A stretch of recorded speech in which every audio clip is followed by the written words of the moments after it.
আমারও আমার স্ত্রীর মারা যাওয়ার পর আমার সম্পত্তি আপনার ফাউন্ডেশনকে দান করব, কিভাবে করব? প্রথম কথা হলো, ধন্যবাদ, আপনি আসুনা ফাউন্ডেশনে আপনার সম্পত্তি দান করে যেতে চান। দ্বিতীয় কথা হলো, মানুষ মারা যাওয়ার পর তার সকল সম্পদ কোনো জায়গায় দান করা এটা উচিত না, উত্তম না। তাহলে কি করতে হবে? ওয়ারিসদের জন্য কিছু রাখতে হবে। এবং জীবদ্দশায় চাইলে তো মানুষ সবকিছু দান করতে পারে, কিন্তু মৃত্যুর পর যদি সে বলে যায় যে আমার সকল সম্পদ এক জায়গায় দান করবো, এটা জায়েজ নাই। তাহলে কি করতে হবে?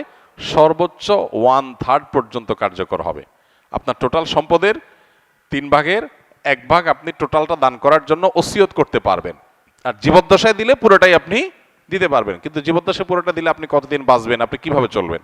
এই জন্য ব্যালেন্স করতে হবে। শরীয়ত আমাদেরকে আনব্যালেন্সড হয়ে কোনো কাজ করতে বলে না। মৃত্যুর পর আপনি আমাদের ফাউন্ডেশনে বা যে কোনো দিনই প্রতিষ্ঠানে আপনি ওয়াকফ করতে চান, খুবই ভালো কথা। আপনার সম্পদের 1/3 আপনি দলিল করে দিয়ে যাবেন যে এটা আমার মৃত্যুর পর কার্যকর হয়ে যাবে, বাস সেই হিসাবে আপনি করতে